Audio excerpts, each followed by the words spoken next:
aos poucos nos próximos capítulos. Vocês estavam ansiosos? Imagina eu! Bom, não vou deixar vocês esperando, né? Vamos direto ao que interessa, o primeiro capítulo de Cozinha com Amanda. Hoje eu vou falar sobre livros de culinárias para crianças, ou melhor, para fadas.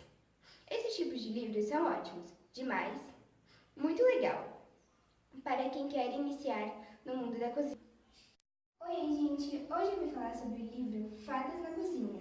Ele é escrito por Pia Fendrick.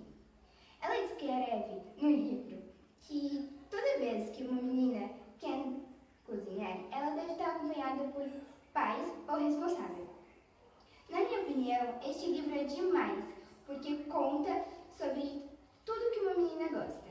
Rocambole, truffa de frutas, brownie e dentre outras coisas.